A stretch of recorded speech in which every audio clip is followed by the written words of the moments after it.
Everyone, मैं हूं प्रियंका और आज का हमारा टॉपिक है image formation by concave mirror. Image formation by concave mirror में टोटल 6 केसेस है। इसमें पहला केस है when object is placed at infinity. Suppose हमारा ऑब्जेक्ट मिरर से बहुत दूर है, यानी कितना डिस्टेंस पे है ये हमको पता नहीं। सो हम बोलेंगे कि object is placed at infinity. Object is placed at infinity, okay, यानी बहुत दूर है। सो कहीं ऑब्जेक्ट है बहुत दूर डिस्टेंस पे, तो यहाँ से जो रेज कंसीडर किए जाएंगे इंसिडेंट रे, वो प्रिंसिपल एक्सिस को पैरेलल कंसीडर किए जाएंगे। हम कनकेव मिरर की केस देख रहे हैं, तो कनकेव मिरर का डायग्राम ड्रॉ किया है और पोल, फोकस और centre of curvature already draw कर दिया है। ओके, सो इंफिनिटी से आने वाली रेज पैरेलल कंसीडर की है टू द प्रिंसिपल एक्सिस। सो हमने इसके पहले कुछ लॉज देखे थे स्फेरिकल मिरर के फॉर इमेज फॉर्मेशन। जो पैरेलल आता है वो आफ्टर रिफ्लेक्शन फोकस से पास होता है, जो पैरेलल आता है वो आफ्टर रिफ्लेक्शन फोकस से पास होता है। सो रिफ्लेक्टेड रे एक पॉइंट पे मेट हो रहे हैं। सो जहां पे रिफ्लेक्टेड रे इंटरसेक्ट होती है वहां आपको इमेज मिलता है। सो पोजीशन ऑफ इमेज मिला है आपको एट फोकस। क्योंकि रिफ्लेक्टेड रे एक पॉइंट में इंटरसेक्ट हो रहे हैं, इसलिए आपको पॉइंट साइज इमेज मिलेगी। पॉइंट साइज इमेज मिलेगी, या फिर आप बोल सकते हो हाईली डिमिनिश्ड। हाईली डिमिनिश्ड यानी बच्चों बहुत बहुत छोटा। Okay, then nature of image. अब देखो बच्चों, जब रिफ्लेक्टेड रे एक्चुअली में मेट हो रही है, रियली में इंटरसेक्ट हो रही है, तब आपको नेचर ऑफ इमेज मिलता है रियल एंड इन्वर्टेड। इन्वर्टेड यानी उल्टा, रियल यानी रियल। ओके, तो ये फर्स्ट केस हो गया हमारा। नेक्स्ट केस है when object is placed beyond centre of curvature. Concave mirror, यहाँ फोकस, सेंटर ऑफ कर्वेचर और ये प्रिंसिपल एक्सिस हो गया। यहाँ हमने ऑब्जेक्ट AB को प्लेस किया है बियॉन्ड C।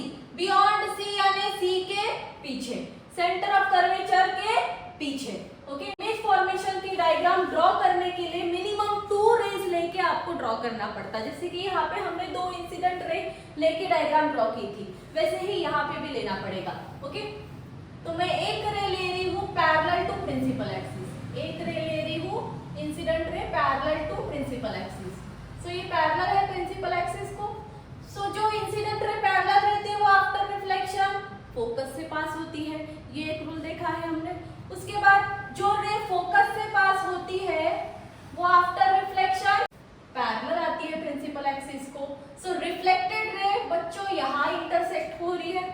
सो जहां रिफ्लेक्टेड रे इंटरसेक्ट हो रही है उस पॉइंट से वर्टिकली अपवर्ड प्रिंसिपल एक्सिस की तरफ आपको परपेंडिकुलर एक लाइन ड्रॉ करनी है। तो ये हो गई हमारी इमेज। इमेज हमेशा डॉटेड लाइन से शो की जाएगी, क्योंकि आपकी रिफ्लेक्टेड रे एक्चुअली में मेट हो रही है। तो टाइप ऑफ इमेज हो गया आपका रियल एंड इन्वर्टेड। ओके, क्योंकि रिफ्लेक्टेड रे रियली में इंटरसेक्ट हो रही है, इसलिए रियल एंड इन्वर्टेड। और इन्वर्टेड का मतलब उल्टा, यानी A डैश नीचे आएगा और B डैश ऊपर आएगा।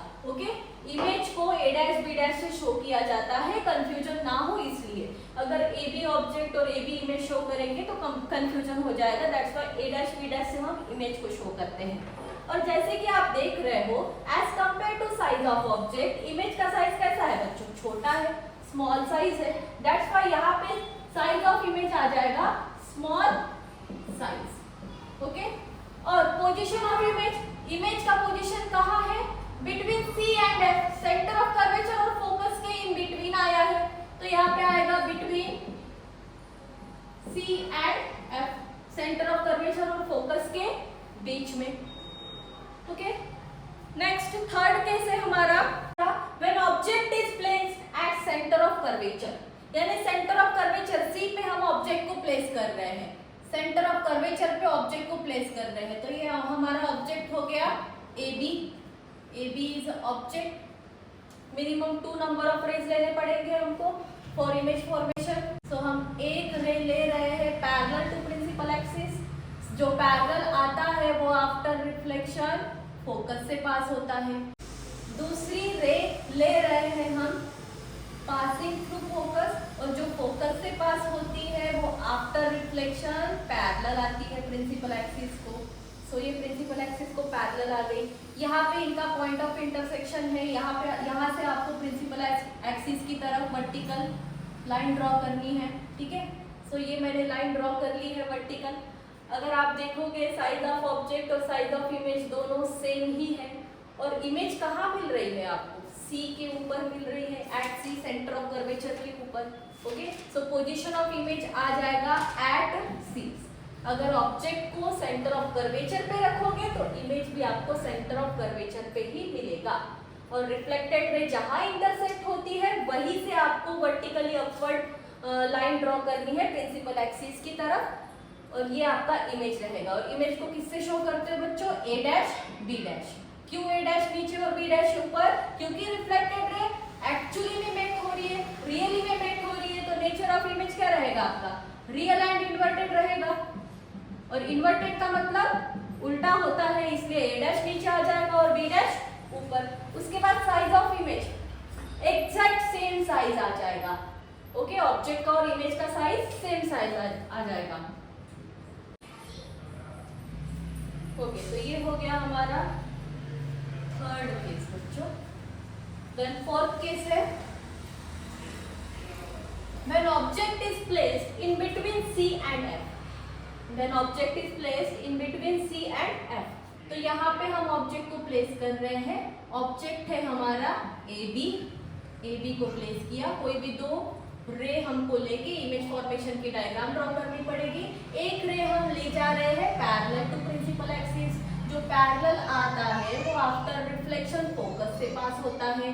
दूसरी रे ले रहे हैं हम पासिंग थ्रू फोकस, और जो फोकस से पास होके आती है वो आफ्टर रिफ्लेक्शन पैरेलल जाती है to the principal axis, okay. और यहाँ पे पॉइंट ऑफ इंटरसेक्शन है, यहाँ से वर्टिकली अपवर्ड डायरेक्शन में आपको वर्टिकल लाइन ड्रॉ करनी है, क्योंकि रिफ्लेक्टेड रे यहाँ इंटरसेक्ट हो रही है और हमारा इमेज यहाँ मिलेगा, और रिफ्लेक्टेड रे एक्चुअली में मेक हो रही है, रियली में मेक हो रही है, इसलिए नेचर ऑफ इमेज क्या रहेगा, रियल एंड इन्वर्टेड रहेगा बच्चों। और रियल एंड इन्वर्टेड है यानी उल्टा इमेज मिलेगा, तो ए डैश आ जाएगा नीचे और बी डैश आ जाएगा ऊपर। Then position of image, image कहाँ मिल रहा है अभी, सी के पीछे, बिहाइंड सी या फिर बियॉन्ड सी बोल सकते हैं, ओके।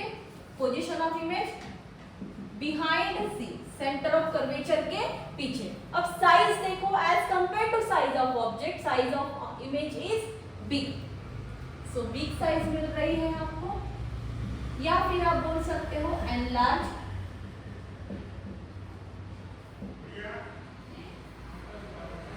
तो ये हो गया हमारा फोर्थ केस। नेक्स्ट है when object is placed at focus.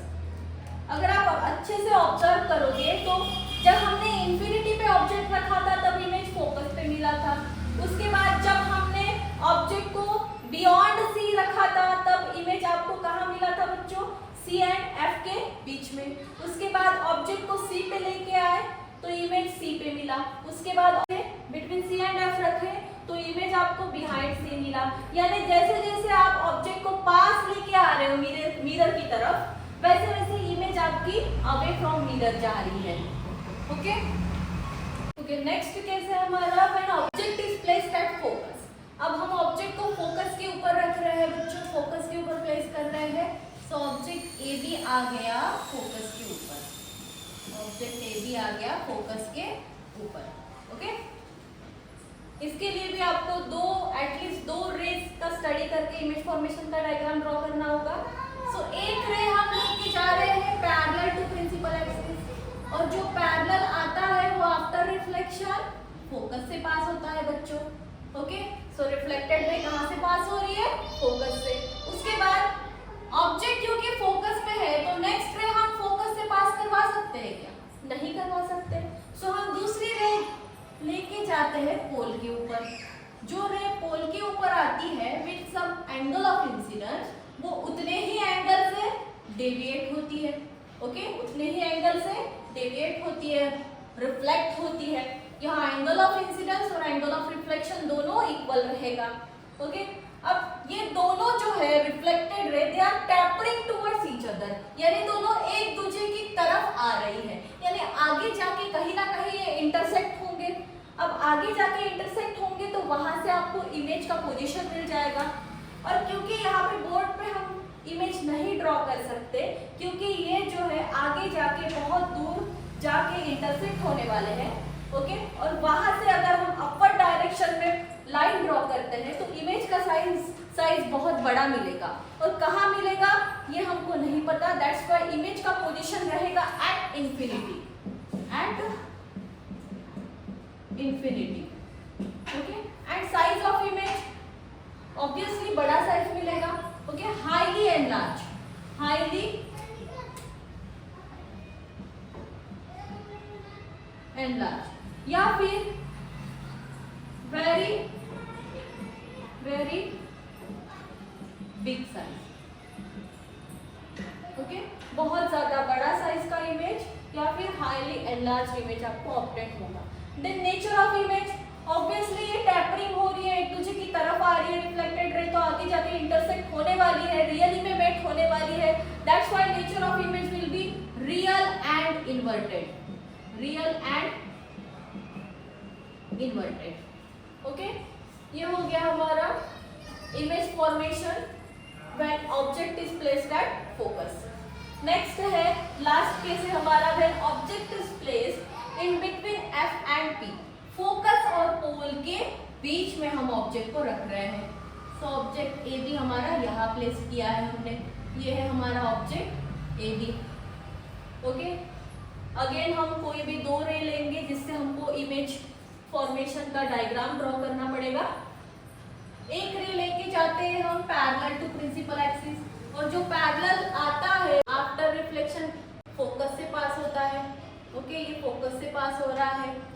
दूसरी रे लेके आते हैं हम पोल के ऊपर, जो पोल के ऊपर आती है with some angle of incidence, वो उतने ही एंगल से क्या होती है बच्चों, रिफ्लेक्ट होती है, ठीक है। ये एंगल ऑफ इंसिडेंस और एंगल ऑफ रिफ्लेक्शन दोनों बराबर रहेगा। So as you can see this reflected ray are diverging, ये एक दूसरे से दूर जा रहे हैं। So they will never intersect, अगर हम इस डायरेक्शन में जाएंगे तो वो एक दूसरे से दूर जाएंगे, ओके। जब ये फॉरवर्ड डायरेक्शन में इंटरसेक्ट नहीं हो रहे हैं तो हम बैकवर्ड डायरेक्शन में एक्सटेंड करके इंटरसेक्ट करवाएंगे।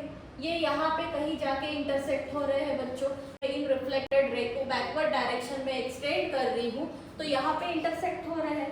सो इनके पॉइंट ऑफ इंटरसेक्शन से आपको वर्टिकल लाइन ड्रॉ करनी है प्रिंसिपल एक्सिस की तरफ, ओके। वर्टिकल लाइन ड्रॉ करनी है प्रिंसिपल एक्सिस की तरफ। सो आपको इमेज यहाँ पे ऑब्टेन होगा और ए डैश ऊपर रहेगा और बी डैश नीचे रहेगा, ओके। क्यों?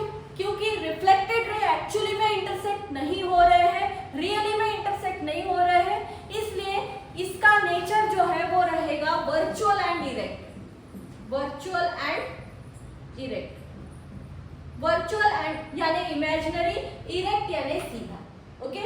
ये सीधी इमेज मिल रही है वर्टिकली, दैट्स व्हाई यहाँ पे आएगा वर्चुअल एंड इरेक्ट। देन आपको इमेज कहाँ ऑब्टेन हो रही है, मिरर के पीछे, इसलिए पोजीशन ऑफ इमेज आ जाएगा behind mirror, behind mirror. And size of image again बड़ा है, बहुत बड़ा है, इसलिए हाईली एनलार्ज या फिर वेरी बिग साइज, ओके। तो ये हमारे हो गए total 6 cases for image formation by concave mirror. Next video रहेगा image formation by convex mirror के लिए, जिसके सिर्फ 2 ही केसेस है जिसको हम आगे जाके देखेंगे, ओके। Thank you.